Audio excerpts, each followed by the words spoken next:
اور اچھا کھانا پکوا کر کے ان کے یہاں بھیج دیا کرتے تھے، جاؤ یہ آج ایک تاؤ جو ہے بریانی بنا کر کے، یہ بنا کر کے، وہ بنا کر کے جاؤ ان طلباء کو کھلاؤ۔ کہاں کہ کون سے طلباء؟ مسجد نبوی کے طلباء، بڑے بڑے اس میں یہ حضرت بلال، حضرت ابو ہریرہ، صہیب رومی، حنظلہ غسیل الملائکہ، یہ جلیل القدر صحابہ کرام، ان کو آپ دیکھیں گے، بلکہ انہوں نے صحابہ کرام کی پورے ناموں کی ایک لسٹ لکھا ہے کہ یہ صحابہ کرام تمام جو ہے یہ طالب علم تھے، مسجد نبوی کے 50 سے زیادہ ناموں کو انہوں نے گنایا ہے، یہ لوگ جو ہے اس میں پڑھا کرتے ہیں۔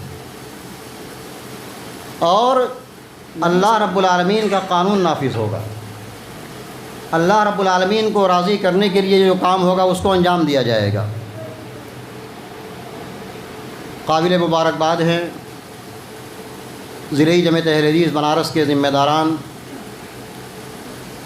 جنہوں نے یہ مبارک اقدام کیا اور اس عام گھر کو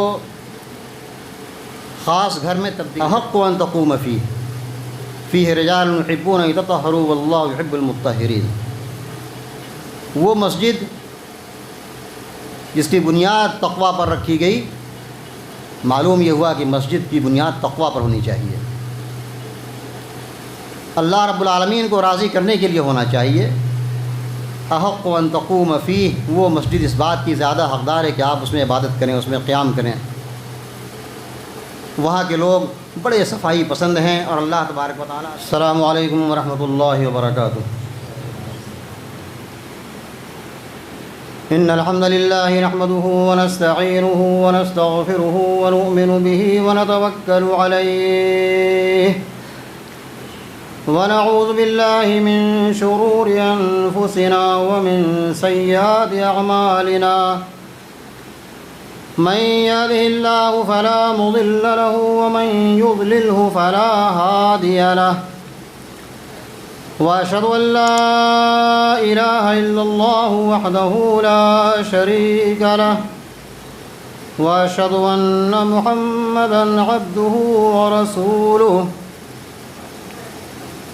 أما بعد فإن خير الحديث كتاب الله، وخير الهدي هدي محمد صلى الله عليه وسلم، وشر الأمور محدثاتها وكل محدثة بدعة وكل بدعة ضلالة وكل ضلالة في النار۔ أعوذ بالله السميع العليم من الشيطان الرجيم، بسم الله الرحمن الرحيم۔ إنما يعمر مساجد الله من آمن بالله واليوم الآخر وأقام الصلاة وآتى الزكاة ولم يخش إلا الله فعسى أولئك أن يكونوا من المهتدين۔ وقال تعالى في مكان آخر: وأن المساجد لله فلا تدعوا مع الله أحدا۔ وعن عثمان بن عفان رضي الله عنه قال: قال رسول الله صلى الله عليه وسلم: من بنى لله مسجدا بنى الله له مثله في الجنة۔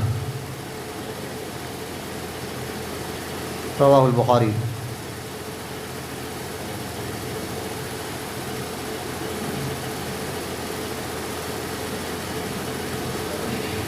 استاد محترم ضلعی جامعۃ اہل حدیث کے امیر مکرم مولانا حسن جمیل صاحب مدنی، ضلعی اور مقامی جمعیت کے ذمہ داران و اراکین، حاضرین کرام، بزرگوں، نوجوانوں، عزیزوں، فرزندان ملت اسلامیہ،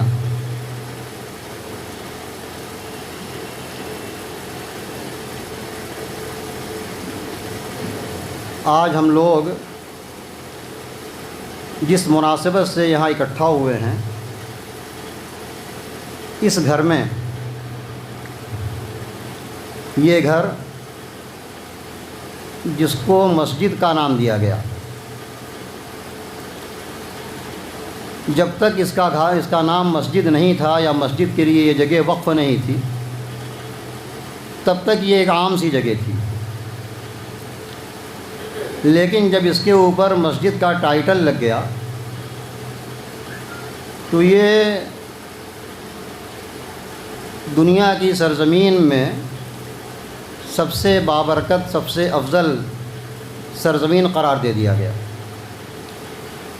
اللہ کے پیارے نبی جناب محمد رسول اللہ صلی اللہ علیہ وسلم ارشاد فرماتے ہیں کہ احب البلاد الی اللہ مساجدها وابغض البلاد الی اللہ اسواقها.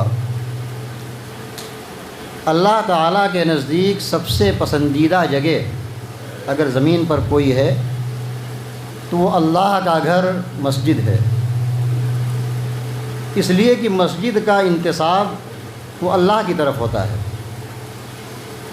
اس گھر کو اللہ کا گھر کہا جاتا ہے. اس کے لیے یہی بہت بڑی شرف کی بات ہے کہ اس کو اللہ رب العالمین کی جانب منسوب کر دیا گیا. اور اسی لیے اللہ رب العالمین حکم الحاکمین نے سورہ جن میں فرمایا کہ وَأَنَّ الْمَسَاجِدَ لِلَّهِ فَلَا تَدْعُوا مَعَ اللَّهِ أَحَدًا. مسجدیں یہ اللہ کے لیے ہیں اور اس مسجد کے اندر اللہ تعالیٰ کے علاوہ کسی اور کو نہ پکارا جائے، کسی اور کی عبادت نہ کی جائے، یہ خالص اللہ کے لیے.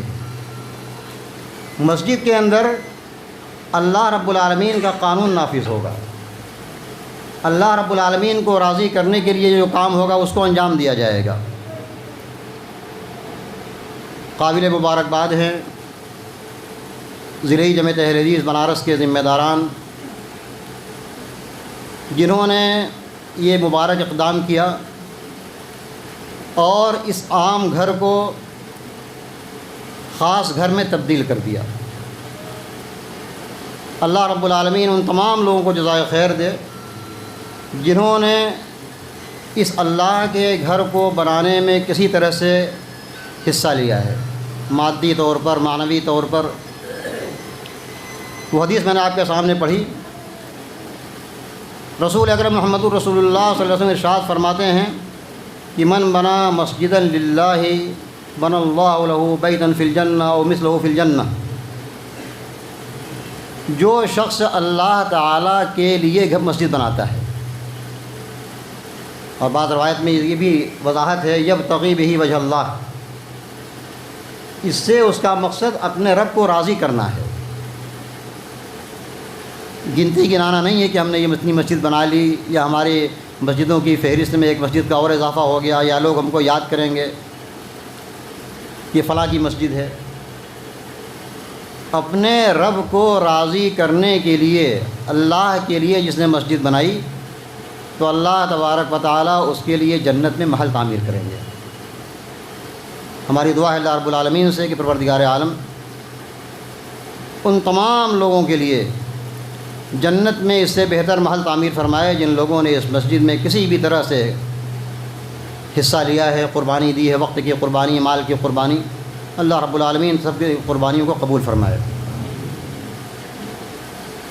ابھی عزیز مکرم مولانا ثاقب ہلال سلفی سلمہ اللہ اشارہ کر رہے تھے کہ مسجد اسلامی معاشرے کا شعار ہے.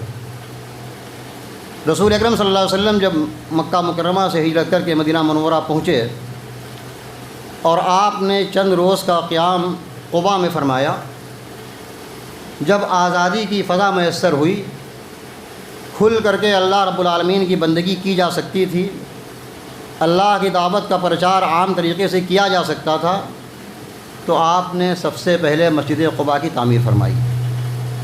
وہ مسجد جس کے بارے میں رب العالمین نے فرمایا کہ لمسجد اسس علی التقوى من اول یوم احق ان تقوم فیہ رجال یحبون ان یتطہروا واللہ یحب المطہرین.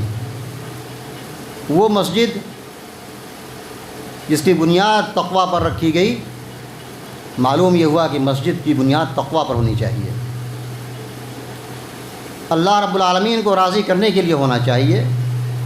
احق ان تقوم فیہ، وہ مسجد اس بات کی زیادہ حقدار ہے کہ آپ اس میں عبادت کریں، اس میں قیام کریں۔ وہاں کے لوگ بڑے صفائی پسند ہیں اور اللہ تبارک و تعالیٰ صفائی کرنے والوں کو پسند فرماتا ہے۔ چند روز کے قیام کے بعد جب آپ کا قافلہ کشا کشا مدینہ منورہ پہنچا، وہ جگہ جہاں آج مسجد نبوی ہے، جہاں آپ کی اونٹنی بیٹھی، جس کے بارے میں آپ نے فرمایا کہ خلوا سبیلھا فإنھا مأمورہ، اونٹنی کو آزاد چھوڑ دیا جائے، اس کو ادھر ادھر نہ کھینچا جائے، اللہ رب العالمین کی جانب سے اس کو حکم دیا گیا ہے، وہ بیٹھے گی اور جہاں بیٹھے گی وہیں قیام گاہ ہوگا۔ وہ جگہ جہاں وہ اونٹنی بیٹھی، رسول اللہ صلی اللہ علیہ وسلم نے پھر اس کو خریدا قیمتاً، لیکن لوگ قیمت کے لیے تیار نہیں تھے لینے کے لیے، اس کو آپ نے خریدا اور پھر اس مسجد کی بنیاد رکھی، اور اس میں بنفس نفیس آپ شریک تھے بنانے میں، اینٹا پتھر جو بھی اس کی ضرورت تھی اس کو خود ڈھویا کرتے تھے، اور آپ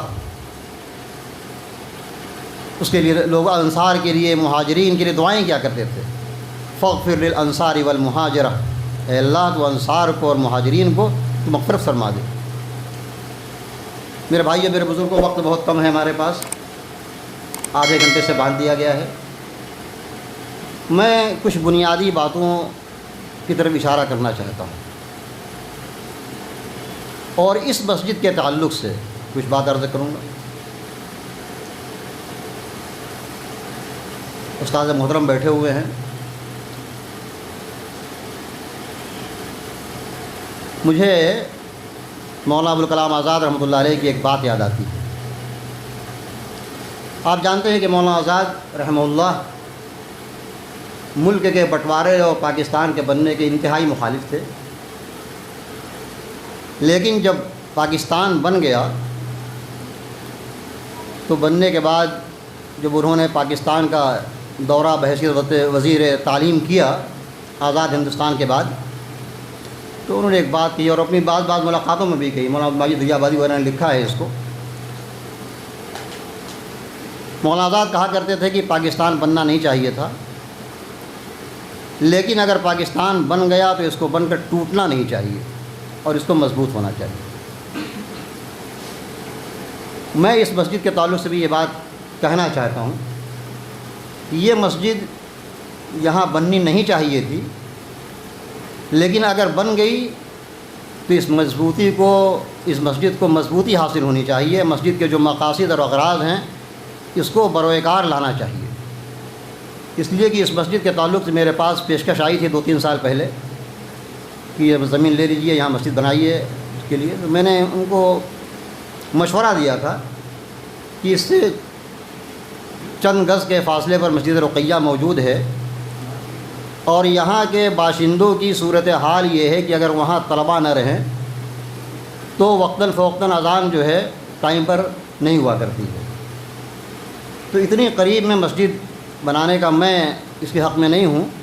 میں نے ان کو مشورہ دیا تھا کہ اس زمین کو آپ بیچ کر کے اسی مسجد سے متصل پورب جانب زمین بک رہی ہے، اس کو آپ خرید لیجئے اور خرید کر اپنے نام ہی سے وقف کر دیجئے اس میں آپ، تاکہ مسجد اور وسیع ہو جائے۔ جمعہ کے دن وہ مسجد تنگ ہو جایا کرتی ہے، مسجد کو بڑھائی جائے گی، لیکن غالباً انہیں اس رائے سے اتفاق نہیں ہوا۔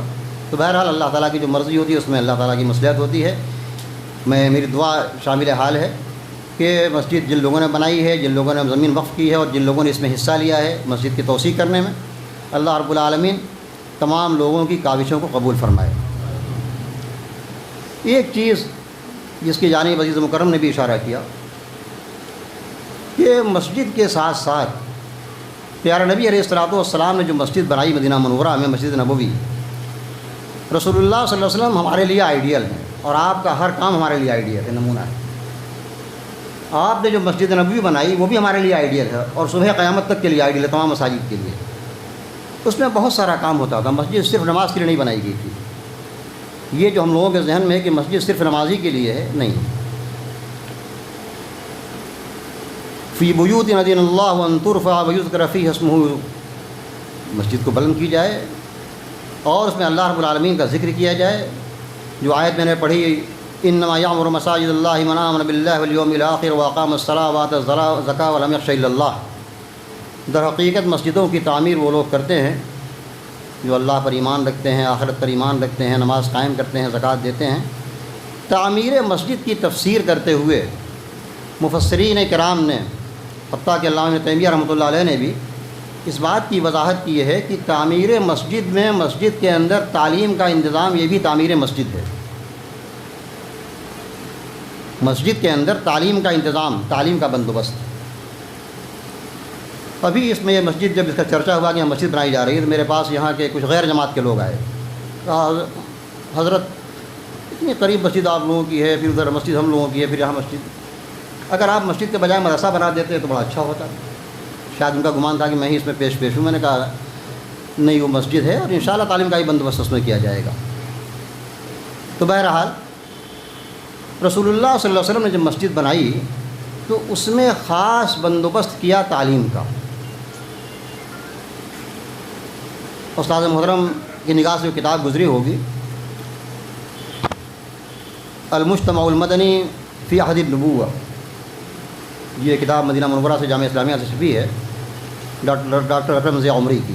انہوں نے بڑی تفصیل سے لکھا ہے اس قضیے کو کہ رسول اللہ صلی اللہ علیہ وسلم نے جو ابھی اصحاب صفہ کا نام لیا گیا، اس میں ایک صاحبان خاص طریقے سے بنایا گیا تھا۔ اسی مسجد میں ان طلباء کے رہنے کا انتظام تھا جو مسجد میں پڑھا کرتے تھے، اور خاص طریقے سے جو مدینہ کے باہر کے تھے، وہ مہاجرین، وہ صحابہ کرام جن کے لیے رہنے کا بندوبست نہیں تھا، اور صرف مدینہ سے باہر کے بھی نہیں، مدینہ کے باشندے جن کا اپنا مکان تھا مدینہ میں، اس میں سے بھی کچھ لوگ جا کر کے وہیں رہتے تھے تاکہ یکسوئی کے ساتھ تعلیم حاصل کر سکیں۔ اور رسول اللہ صلی اللہ علیہ وسلم بڑا ایک سسٹم بنایا تھا بندوبست کا، تعلیم کے بندوبست کا۔ ان رہائش پذیر طلباء کے لیے جو ہاسٹل میں رہتے تھے مسجد نبوی کے، جس کو ہم ہاسٹل کہہ سکتے ہیں، ان کے ان 2 طالب علموں کے لیے روزانہ 1 مد کھجور، تقریباً آپ 600 گرام کہہ سکتے ہیں، 600 گرام میں 2 طالب علموں کو 1 مد کھجور دیا جاتا تھا کہ اس میں آپ جو ہے 2 آدمی کھائیے گا۔ بیچارے یہ طلباء جو ہے اسٹوڈنٹ، یہ کہاں کے اسٹوڈنٹ تھے؟ مسجد نبوی کے اسٹوڈنٹ تھے۔ یہ مسجد نبوی یہ جو ہے نمونہ ہے، آئیڈیل ہے تمام مساجد کے لیے۔ کھجور کھاتے کھاتے انہیں ہاضمہ بگڑ جاتا تھا، کہتے تھے نبی صلی اللہ علیہ وسلم آپ صبر دلاتے تھے، صبر کرو، اور اس کے بعد صحابہ کرام کو ترغیب دیتے تھے کہ بھائی ان طلباء کی دعوت ہونی چاہیے۔ تو لکھا ہے تفصیل سے کہ مالدار لوگ ان کی دعوتیں کیا کرتے تھے، اچھا کھانا کھلاتے تھے، اور اچھا کھانا پکوا کر کے ان کے یہاں بھیج دیا کرتے تھے، جاؤ یہ آج ایک تاؤ جو ہے بریانی بنا کر کے، یہ بنا کر کے، وہ بنا کر کے جاؤ ان طلباء کو کھلاؤ۔ کہاں کہ کون سے طلباء؟ مسجد نبوی کے طلباء، بڑے بڑے اس میں یہ حضرت بلال، حضرت ابو ہریرہ، صہیب رومی، حنظلہ غسیل الملائکہ، یہ جلیل القدر صحابہ کرام، ان کو آپ دیکھیں گے، بلکہ انہوں نے صحابہ کرام کی پورے ناموں کی ایک لسٹ لکھا ہے کہ یہ صحابہ کرام تمام جو ہے یہ طالب علم تھے، مسجد نبوی کے 50 سے زیادہ ناموں کو انہوں نے گنایا ہے، یہ لوگ جو ہے اس میں پڑھا کرتے تھے۔ اور نبی صلی اللہ علیہ وسلم عشاء کی نماز پڑھ کر کے بیٹھتے تھے، دیکھتے تھے اپنے طلباء کو، خبر گیری کرتے تھے، ان کی جاتے تھے کون بیمار ہے، کس کو کیا ضرورت ہے، خبر گیری کرتے تھے، اور اس کے بعد طلباء کو بیٹھاتے تھے، اور مدینہ کے باشندے ہی بیٹھتے تھے، بھائی تمہارے یہاں کتنے آدمی کھانا بنا ہے؟ 3 آدمی کھانا بنا ہے، یہ اس چوتھے اس طالب علم کو لے جاؤ، 4 کا کھانا بنا ہے، یہ 5واں طالب علم جس کو اس کو کھانا کھلاؤ۔ اس طریقے سے لوگوں کو بانٹ دیتے تھے طلباء کو اپنے، اور جو بچتے تھے طلباء ان کو لے کر اپنے گھر چلے جاتے تھے۔ آپ کے گھر پہ کیا رہتا تھا؟ لکھا ہے کہ کبھی صرف دودھی ہے، دودھی کو پانی ملا کر کے سب کو بانٹ دیا، لو بھائی پانی پی لو، دودھ پی لو سب لوگ۔ کبھی وہاں کا جریشہ اور حشیش یہ سب جو ہے وہاں کے جو کھانے ہوا کرتے تھے وہ بھی دیتے تھے۔ کبھی لکھا کہ شعیر محمص، بھونا ہوا جو وہی گھر میں ہے، اسی کو سب کو کھلا دیا۔ اور کبھی کبھی سرید بھی کھلا دیتے تھے، اچھا کھانا بھی مل جایا کرتا تھا جس میں گوشت وغیرہ ملا رہتا تھا سب۔ اور نبی صلی اللہ علیہ وسلم جب دیتے تھے یہ سب معمولی سا کھانا تو کہتے تھے اللہ کی قسم محمد کے گھر میں اس سے زیادہ اچھا کھانا نہیں ہے، جو میں کھاتا ہوں وہی کھلاتا ہوں تم لوگوں کو۔ تو پتہ یہ چلا کہ رسول اکرم صلی اللہ علیہ وسلم بڑا اہتمام کرتے تھے اپنے طلباء کے لیے۔ مسجد نبوی میں ایک خاص گوشہ تھا ان طالب علموں کے لیے۔ کبھی کبھی کوئی باہر سے مال آ گیا، کوئی آ گیا، ایک مرتبہ غلام آیا، پتہ چلا حضرت فاطمہ کو بھاگی بھاگی گئی، ابا جان آپ دیکھ رہے ہیں ہماری ہتھیلی میں سب یہ گھٹا پڑا ہوا ہے، چکی پیستے ہیں، ارے غلام ہم کو دے دیجئے، ہمارے کام آ جائے گا۔ تو آپ کیا کہتے ہیں، اعطیکما واترک اہل الصفہ تلوی بطونہم من الجوع۔ ارے ایسے کیسے ہو سکتا ہے فاطمہ، ان کو تسبیح فاطمہ سکھا دیا، ایسے کرو، یہ پڑھا کرو، تھکان دور ہو جائے کرے گی، میں تم کو غلام دے دوں گا۔ اور ہمارے یہ طلبہ بیچارے جو اصحاب صفہ ہیں، ان کا پیٹ چپک گیا ہے بھوک کے مارے، دیکھو ان کا پیٹ چپک گیا ہے، میں ان کا پہلے بندوبست کروں گا۔ یعنی غلام کو بیچ وچ کر کے پیسے کا انتظام کریں گے، خرچ کریں گے طلبہ کے اوپر۔ اور رسول اللہ صلی اللہ علیہ وسلم نے ایک سسٹم بنایا۔ میں یہ باتیں اس لیے عرض کر رہا ہوں کہ یہاں بھی طلبہ رہتے ہیں مسجد میں اور مدرسے میں، ان کی ہم کتنی خبر گیری کرتے ہیں، ہم کو سوچنا چاہیے۔ آپ نے ایک سسٹم بنایا کہ دیکھو جب مدینے میں جو پیداوار تھی کھجور کی، جب خوشہ تیار ہو جائے، پک جائے، جو پہلا پھل آئے تو لا کر کے مسجد نبوی میں ان طلباء کے لیے اس پہلا خوشہ کو لا کر ٹانگ دیا جائے، 2 ستونوں کے بیچ میں رسی باندھ دی گئی، اور اس میں لا کر کے پہلا خوشہ لا کر کے وہ لٹکا دیتے تھے۔ کبھی کبھی 20 خوشہ ہو جایا کرتا تھا۔ اچھا کھجور، ایک مرتبہ آپ نے دیکھا کہ کھجور ہے لیکن ردی ٹائپ کا، اچھا نہیں ہے، تو آپ کا چہرہ انور متغیر ہو گیا، ارے ہمارے طلباء کے لیے، اصحاب صفہ کے لیے تم لوگ یہ ردی کھجور لائے ہو۔ اس طریقے سے اہتمام ہوا کرتا۔ میرے بھائی جو میرے بزرگوں، اس بات کی اہم ترین ضرورت ہے وطن عزیز کے حالات کو دیکھتے ہوئے کہ وہ تمام مساجد جو آپ کے دسترس میں ہیں اس میں تعلیم کا بندوبست کیا جائے۔ یہ نبی کی سنت ہے، یہ نبی کی سنت ہے۔ اور میں نے کوشش اس بات کی کہ اللہ کے فضل سے، استاد محترم کی دعاؤں سے، اس ناچیز کے ذریعہ تقریباً 80 مساجد بنائی گئی ہیں الحمدللہ ملک کے طول و عرض کے اندر۔ اپنی بساط بھر ہماری کوشش یہ رہتی ہے کہ ان مساجد کے اندر تعلیم کا حلقہ قائم کیا جائے۔ بنارس کے قرب و جوار میں، پڑاؤ پر، کنیا پر، لوہتاں، یہاں مسجد رقیہ آپ کے پڑوس میں ہے، اس میں بھی ایک تعلیم کا حلقہ قائم کیا گیا، ایک برانچ قائم کی گئی تحفیظ کا، تاکہ وہاں طلباء رہیں، بندوبست ہو۔ ذمہ داران یہاں موجود ہیں، میں ایک بات اور عرض کرنا چاہوں گا، اس سے انکار نہیں کر سکتے آپ کہ تعلیم اور مسجد، مدرسہ اور مسجد، یہ ان دونوں کا بہت گہرا رشتہ ہے، اس کو کاٹا نہیں جا سکتا۔ اور آج بھی وہ سلسلہ باقی ہے، مسجد نبوی میں، مسجد حرام میں وہ سلسلہ باقی ہے، اور دیگر مساجد کے اندر بھی۔ اسی چیز کو دیکھتے ہوئے میں نے مسجد رقیہ میں تعلیم کا انتظام کیا، اور بھی قرب و جوار میں۔ اسی چیز کو دیکھتے ہوئے، وقت میرے پاس 6-7 منٹ کا بچا ہوا ہے، 1997 میں بجڑیہ کی ایک مسجد جو تلیانہ سرائے سوجن میں بنائی گئی، تو 1997 میں نے اس میں تعلیم کا انتظام کیا۔ اتفاق کی بات تھی، ایک روز ہم اثر پڑھنے گئے تھے وہاں پر، ہمارے بھائی حافظ یونس صاحب، مولوی یعقوب صاحب چمپارنی وہاں موجود تھے، وہاں کے اور ذمہ داران مرحوم بشیر صاحب، حاجی بشیر صاحب وغیرہ تھے۔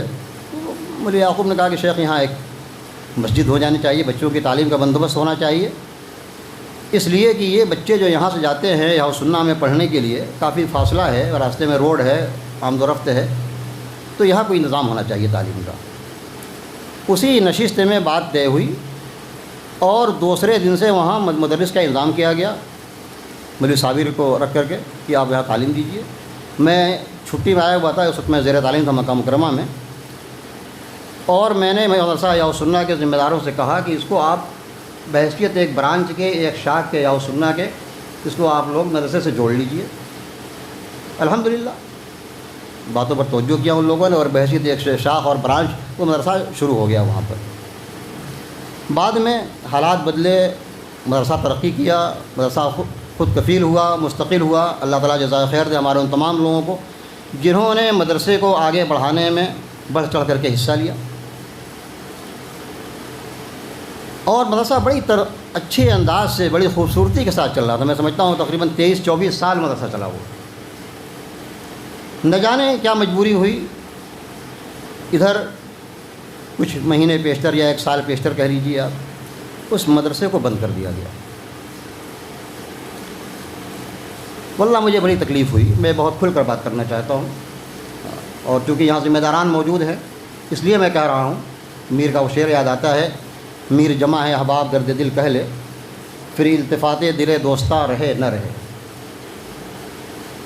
مدرسہ تقریباً 150 بچے اس میں پڑھ رہے تھے، کئی ایک مدرسین تعلیم کا اس میں دے رہے تھے، اس کا اہل خیر اس کا انتظام کر رہے تھے، اور اس کو آنن فانن میں بند کر دیا جائے۔ دیگر مکاتب فکر کے طلباء بچے اس میں آ کر پڑھتے تھے۔ آج صورتحال یہ ہے کہ ہمارے بچے دوسرے مدرسے میں جاتے ہیں پڑھنے کے لیے۔ میں سمجھتا ہوں کہ اس سے بڑا خسارہ جماعت کا اور قوم کا نہیں ہو سکتا کہ مساجد کے مدارس کو بند کر دیا جائے۔ اتنی اچھی مسجد بھی نہ بنا دی جائے کہ اسے بچے پڑھیں نہ۔ علامہ اقبال نے کسی موقع پر کہا تھا کہ جو ہے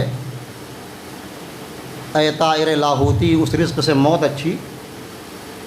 استاد محترم ہے اس لیے میں باتیں کھل کر کے کہنا چاہتا ہوں کہ اے طائر لاہوتی اس رزق سے موت اچھی، جس رزق سے آتی ہے پرواز میں کوتاہی۔ اتنی اچھی مسجد نہ بنا دی جائے۔ ارے حرم شریف سے مسجد نبوی سے اچھی دنیا میں کون سی مسجد اور عالی شان ہو سکتی ہے جس میں تعلیم کے مختلف حلقے لگائے جاتے ہیں۔ خود مسجد حرام کے اندر میں سمجھتا ہوں کہ روزانہ عصر سے لے کر کے عشاء تک کم سے کم 20-30 حلقے لگتے ہیں تعلیم کے مسجد کے، اور جو تعلیم ہوتی ہے جو ہے پرائمری کی اور جو ہے ہائی اسکول کی اور انٹرمیڈیٹ تک کی جو تعلیم ہوتی ہے حرم شریف کے اندر باقاعدہ کلیۃ الحرم المکی کے نام سے قائم کر دیا گیا۔ استاد محترم شیخ عبدالرحمٰن سدیس حفظہ اللہ جب سے آئے ہیں اس کے چیئرمین بن کر کے ایک اور انہوں نے انتظام کیا تعلیم کا۔ یہ جو حجاج کرام اور جو معتمرین عمرہ کرنے جاتے ہیں، حج کرنے جاتے ہیں، ان کے لیے بھی تعلیم کا بندوبست کیا گیا ہے تصحیح التلاوہ کے نام سے کہ یہ وہاں بیٹھتے ہیں تقریباً سینکڑوں حفاظ کھمبے کے پاس۔ آپ حج کرنے آئے ہیں ہمارے پاس بیٹھیے، 10 ٹھو 5 ٹھو 15 ٹھو حاجیوں کو لے کر کے اور معتمرین کو لے کر کے قرآن سنائیے۔ آپ تلفظ صحیح نہیں ہے، صحیح تلفظ صحیح کراتے ہیں۔ 10 دن 15 دن وہاں ہیں تو اپنا تلفظ صحیح کر لیجیے۔ دنیا کے گوشے سے لوگ آتے ہیں۔ یہ ہے مسجد کی حقیقت۔ میں خاص طریقے سے اس لیے کہنا چاہتا ہوں کہ ہمارے استاد محترم زرعی جمعیت کے امیر بھی ہیں اور اس مسجد کے اہم ذمہ دار ہیں۔ کیا مجبوری ہے، کیا پریشانی ہے مدرسہ نہ چلانے کی؟ ان مسائل کو سامنے آنا چاہیے۔ ہماری جماعت ایسی نہیں ہے کہ مسائل کو حل نہ کر سکے۔ اگر ہم سے حل نہیں ہوتا ہے ہم اپنے کسی ایسے لوگوں کے سامنے اپنے مسئلے کو رکھیں گے جو مسائل کو سمجھ سکیں، حل کر سکیں۔ ان چیزوں کو اپنے انا کا مسئلہ نہیں بنانا چاہیے کبھی۔ میں نے کہا نا وَأَنَّ الْمَسَاجِدَ لِلَّهِ، مسجد اللہ تعالیٰ کی ہے، اس میں ہماری حکومت نہیں چلے گی کہ ہم جو چاہیں گے وہ ہوگا۔ جو چیز اللہ رب العالمین کو راضی کرنے والی ہو اس کام کو انجام دیا جائے گا۔ یہ ہے مسجد کا مقصد۔ اور میں گزارش کروں گا اس مسجد کے ذمہ داران سے بھی کہ آپ یہاں بھی تعلیم کا بندوبست کیجئے۔ یہاں سے مدرسہ یا سنہ جو ہمارے بچوں کے لیے بنیادی مرکز ہے تعلیم کا، یہ دور ہے۔ پرائمری طریقے پر 2-3 درجات تک 4 درجات تک پڑھنے کا یہاں انتظام کیا جائے۔ مسجد کی نماز کے ساتھ ساتھ اس کا ثواب آپ کو الگ ملے گا۔ میرے بھائیو، میرے بزرگوں، میری آپ لوگوں سے گزارش ہے مسجد کے بنانے کی، مسجد کی فضیلت پر تو بہت ساری حدیثیں ہیں، اس کو بیان کیا جائے تو گھنٹوں گزر جائے گا، سمجھ گیا نا۔ لیکن اگر مسجد کو فخر و مباحات کے لیے بنایا جائے کہ ہم نے مسجد بنا دی صاحب گنتی گنانے کے لیے، تو یہ قیامت کی نشانی ہے، یہ قیامت کی نشانی ہے۔ لوگ مسجدوں کو عالیشان بنا کر لوگوں کو بتائیں گے دیکھو ہماری مسجد نہیں، دیکھا تم نے کیسی مسجد بنائی ہے۔ یہ حدیث کے اندر آتا ہے کہ یباہی بہی، مسجد کے ذریعہ لوگ فخر وقع کریں گے۔ لا تقوم الساعہ حتی یباہی الناس بالمساجد، قیامت اس وقت تک نہیں آئے گی جب تک لوگ مسجدوں کے ذریعہ فخر و مباحات نہیں کریں گے، اپنی مسجدوں کو دکھائیں گے ارے ہماری مسجد دیکھا اتنی عالی شان بنی ہوئی ہے، اس میں سنگ مرمر لگا ہوا ہے، اس میں ٹائلس لگے ہوئے ہیں، اور اس میں اے سی لگی ہوئی ہے، اس میں فلاں ہے اور اس میں ٹھیکا ہے۔ جب تک یہ لوگ بیان نہیں کرنا شروع کریں تب تک قیامت نہیں قائم ہوگی۔ میرے بھائیوں، ہمیں اپنی نیتوں کو ٹٹولنا چاہیے۔ اللہ رب العالمین ہم لوگوں کی کوششوں میں اخلاص پیدا کرے، اور میں پھر اللہ رب العالمین سے دستبر دعا ہوں کہ رب العالمین جن لوگوں نے اس مسجد میں جس طریقے سے تعاون کیا ہے ان کی تعاون کو قبول فرما لے، اور ان تمام لوگوں کے لیے جنت الفردوس میں اچھا محل تعمیر کر دے۔ اللہ ہم تمام لوگوں کو نیک اور ایک بنا دے۔ بار الہ ہمیں کہنے سے زیادہ عمل کرنے کی توفیق دے، آمین۔ اقول قولی ھذا واستغفر اللہ لی ولکم ولسائر المسلمین من کل ذنب فاستغفروہ انہ هو الغفور الرحیم۔ والسلام علیکم ورحمۃ اللہ وبرکاتہ۔